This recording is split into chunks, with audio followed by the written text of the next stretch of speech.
I shouldn't have knocked on her door, but I did. And the moment she opened it, I knew I'd crossed into something I couldn't take back. She stood there, hair still damp from a shower, loose sweater falling off one shoulder, staring at me like I was the last person she expected or wanted. Her voice cracked just slightly when she said, "Why did you come back?" I swallowed, tried to steady myself.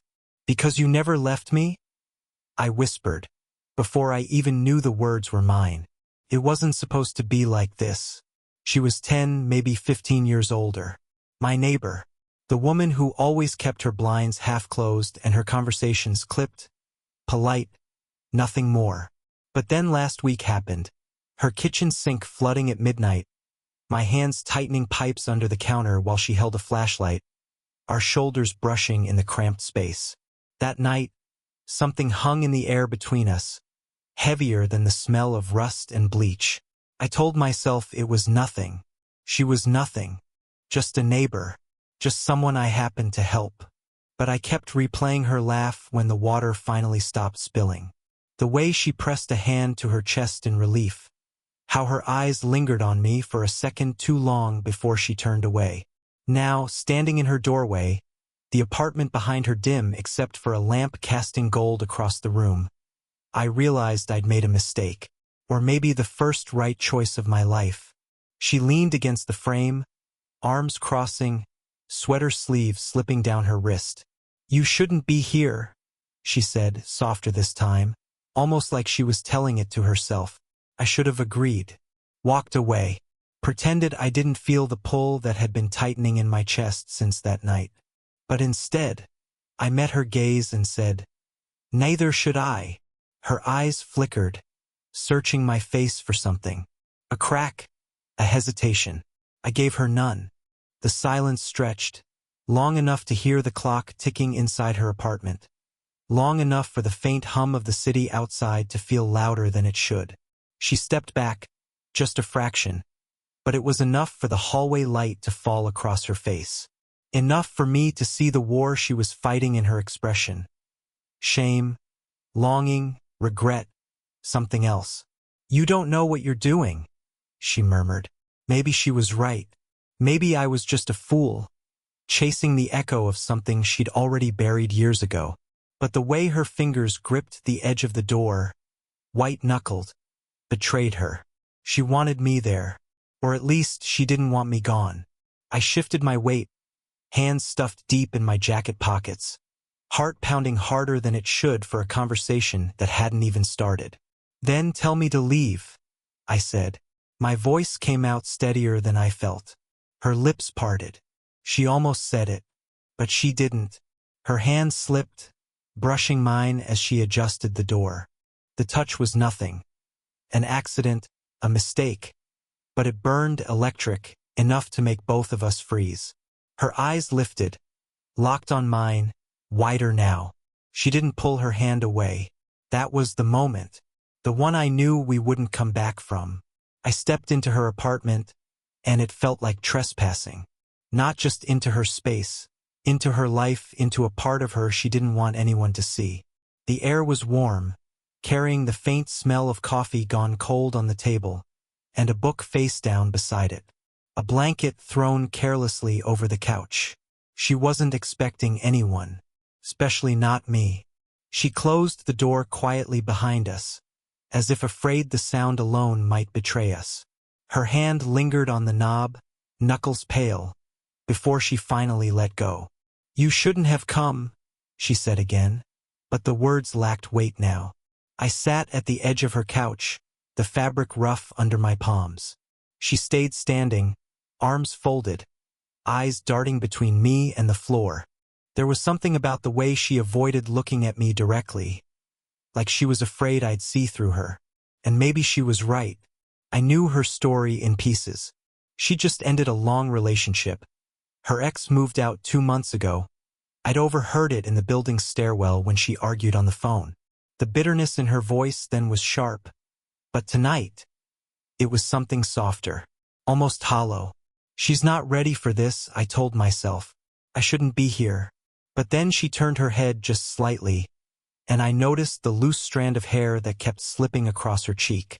How she tucked it behind her ear only to let it fall again. It was nothing, but it anchored me. Proof she wasn't untouchable. Proof she was human. "Why did you really come back?" she asked. Could have lied. Said I was checking in on her sink, or that I forgot something last time. But her voice carried the weight of someone who'd been lied to enough already.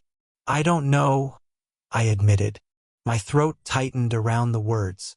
"I just couldn't stop thinking about you." The silence that followed was unbearable. She finally looked at me, really looked, and the force of it made me shift in my seat. Her eyes weren't cold, though. They were tired, vulnerable. "You're too young for this," she murmured. I almost laughed, though there was nothing funny about it. "I'm old enough to know what I want." Her lips pressed into a thin line, but her arms uncrossed. She moved toward the table, picking up the mug, turning it in her hands though it was empty. Small movements, nervous ones. I noticed then, her hands trembled, just barely, and I realized this wasn't just about me being too young. It was about her too. About being seen at the wrong time in the wrong way. And still I couldn't stop. My eyes traced the curve of her wrist, the way her sweater hung loose at the collar. Dangerous. That's what this was. For both of us. She set the mug down and walked closer, her steps slow but deliberate. When she stopped in front of me, I could see the flicker in her expression. Fear mixed with something else she couldn't hide anymore. Her hand brushed my arm, tentative like testing fire. "Stay," she whispered. The word hung between us like a promise and a warning all at once. Her hand lingered on my arm longer than it should have. Just skin against fabric, nothing more. But I felt every nerve light up as if she'd set me on fire. I should have pulled away. I didn't. Instead, I found myself staring at her hand, then up to her face. She wasn't looking at me, not directly. Her eyes were lowered, her lips parted slightly, like she was about to say something but thought better of it. That hesitation broke me. I wanted to close the space, to ask her if she felt the same pull gnawing at me. But before I could, her phone buzzed from the table. We both froze. The sound was sharp, invasive, reminding us of the world outside this room, of people who might see this for what it was. Wrong. She stepped back quickly, snatching the phone. Her voice caught in her throat as she answered. "Hello? Yeah. No, I'm fine." Her tone shifted, suddenly practiced, polite. She turned her back to me, pacing slowly by the window. From her reflection in the glass, I caught the smallest crack in her composure. The way her shoulders tightened, how her hand pressed against her forehead while she listened. It wasn't a long call, just a neighbor checking in, making sure she was all right after seeing her earlier at the store. Nothing more. But when she hung up, she let the phone drop onto the couch and exhaled like she'd been holding her breath the entire time. I wanted to ask who it was. I didn't, because what mattered more was the way her eyes met mine again after she turned. There was something raw there now, stripped of the guarded edge she'd worn since I arrived. "I don't usually let people in," she admitted softly. Her voice wavered. "Especially not this." Her hand gestured between us, vague but heavy with meaning. I swallowed hard. "Then why me?" She looked at me for a long time before answering, and when she did, it wasn't what I expected. "Because you make me feel like I haven't already lost everything." The confession landed like a weight in my chest. I didn't know what to do with it. I wanted to comfort her, to tell her she hadn't lost anything. Not really, but the words stuck in my throat, so I moved instead.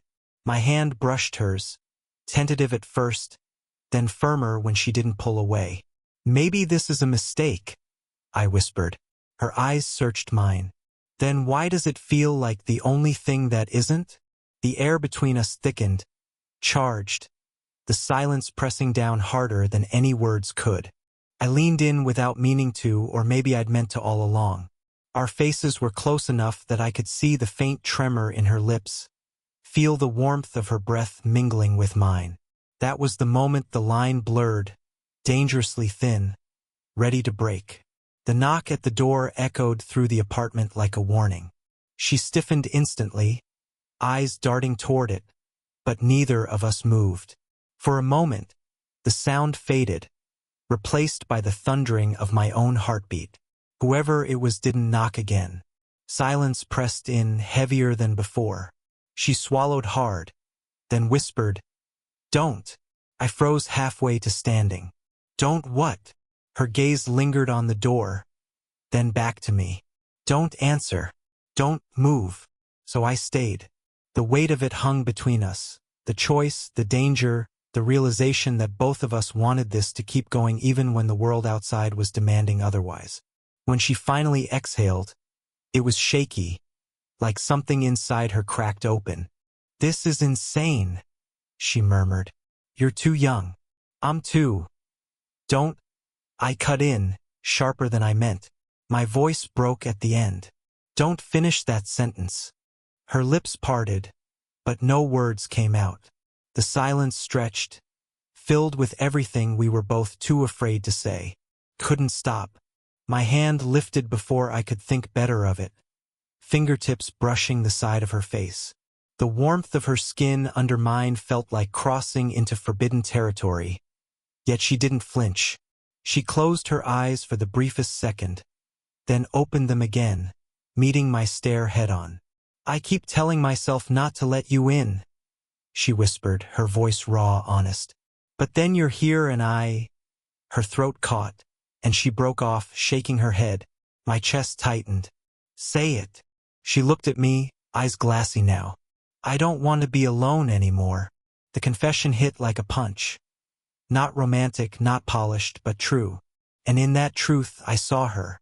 Not the neighbor, not the older woman I shouldn't be falling for, but someone who was as lost as I was. I wanted to tell her I felt the same, that she wasn't the only one drowning in silence. But the words tangled inside me. Instead, I leaned closer, our foreheads almost touching. Her hand came up slowly, hesitantly, and rested against my chest. I swear she could feel how hard my heart was pounding. "This isn't fair to you," she whispered.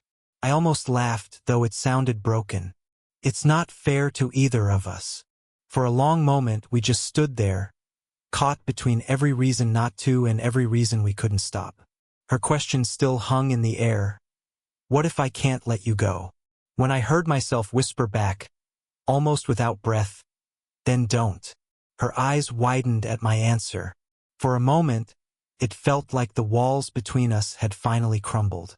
But before either of us could lean closer, her phone buzzed again. This time, she didn't move to silence it.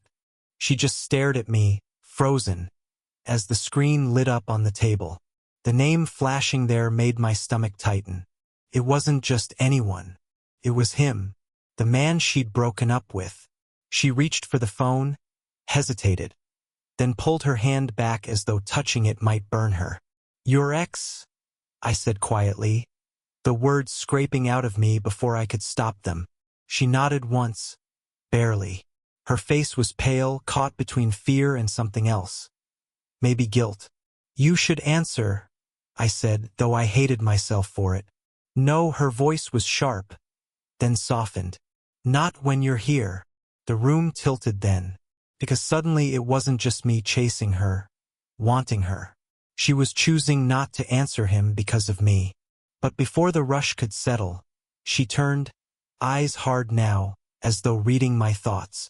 "You don't understand." "Then make me," I said. Her lips pressed into a thin line. She sat down heavily on the couch, running both hands through her hair. "We weren't just together," she admitted, voice trembling. "He was supposed to be permanent. The one. Everyone knew it. My family, my friends. If they find out about you." Her words caught and she didn't finish. But she didn't need to. I felt it all the same. The weight of her world pressing against us. And then came the twist that snapped everything. She lifted her head, eyes locking on mine with a kind of pain I hadn't seen before. "You remind me of him. When he was your age." The words landed like ice. I pulled back instinctively, heat rising to my face. So what am I? A replacement? No, she shook her head quickly, reaching for me, then stopping short. Not a replacement. Just, you make me feel the way I used to. Before things broke. Before I broke. Her honesty cut deeper than any rejection. Because it wasn't about me, and yet it was. I didn't know what to do with that truth. Part of me wanted to leave right then. Slam the door and never come back. Another part of me, the larger part, wanted to prove I wasn't just a reflection of her past, but something real in her present. The silence stretched again. My jaw tightened as I finally spoke, low but steady. I'm not him, and I don't want to be. Her eyes softened at that, glassy with something unspoken. Her words echoed. That's why I'm scared of you. And for a moment I couldn't breathe, not because she'd pushed me away, but because she hadn't. Fear wasn't rejection. Fear meant there was something real. I stepped closer. She didn't move back. You don't have to be scared, I said softly. My voice shook, but I didn't care. I'm not here to take his place. I'm here because of you. Her eyes glistened in the low light. She bit her lip the way she always did when holding something in. And then, finally, she let it out. I don't trust myself, she admitted. I've made too many mistakes. Loved the wrong people, stayed too long, believed in things that fell apart. And now here you are, looking at me like I'm not broken. You're not, I said instantly, too fast, too certain. I reached for her hand before I thought better of it, lacing my fingers through hers. Her grip was weak at first, but she didn't let go. The silence stretched, heavy but alive. I could hear my heartbeat in my ears, hers in the shallow rhythm of her breathing. You'll regret this, she whispered. Then I'll regret it with you. Her laugh broke through, fragile, almost like it surprised her. She looked down, shaking her head, but when her eyes came back up, they burned with something I hadn't seen before. Not fear, not hesitation, but choice. She stood, slowly, and for a second I thought she was going to tell me to leave. Instead, she stepped closer, so close I could feel the warmth radiating off her skin. This is wrong, she said again, though softer now. Then let's be wrong together. The last wall crumbled. Her hands lifted, framing my face, pulling me down as if she couldn't stop herself anymore. And when her lips finally touched mine, it wasn't polished or perfect. It was desperate, raw. A release of everything we'd been holding back since the night I fixed her sink. I kissed her back like I'd been waiting my whole life for it. When we broke apart, breathless, she rested her forehead against mine. Neither of us spoke for a long moment. Words would have ruined it. But then she whispered, almost too quiet to hear, "Don't leave me." My chest tightened because I knew, for her, that was the closest thing to a promise she could give. And for me, it was all I needed. The morning light crept through her blinds, thin lines of gold stretching across the room. We hadn't meant to stay up all night talking, but neither of us wanted to let go of the silence that followed our confessions. It wasn't perfect, nothing about this was. She still carried the weight of her past, and I was still young enough for the world to remind her of it. But something had shifted. We weren't hiding anymore. I watched her as she sat curled on the couch, legs tucked under her, sipping a fresh cup of coffee. She caught me staring and smirked, shaking her head. "You're too much," she said. "Too much what?" "Too much here. Too much looking at me like I'm worth all this." I set my cup down, leaning closer. "That's because you are." For once, she didn't argue. She just let the words sink in, her eyes softening in a way that told me she finally believed it. Maybe not fully, but enough. Her phone buzzed again on the table. The ex. We didn't even have to check. This time, she picked it up, stared at the screen for a long moment, then pressed ignore. Slowly, deliberately, she looked back at me after, no explanations, no excuses. That was her answer. And in that moment I realized it wasn't about me being young or her being afraid. It was about her choosing something that felt real again, something she thought she'd lost. We sat in the quiet, the morning around us unfolding like a secret only we shared. There would be whispers, questions, maybe even judgment from people who didn't understand. But for once, neither of us cared. She reached for my hand, threading her fingers through mine, grounding me. "I don't know where this goes," she admitted, voice low but steady. "But I want to find out. With you." I squeezed her hand, feeling the truth of it settle deep in my chest. That's all I wanted. Looking back now, I see how close we came to walking away. How easy it would have been to let fear win. But sometimes the wrong timing, the wrong circumstances, even the wrong people can still lead to something right. We didn't promise forever. We didn't need to.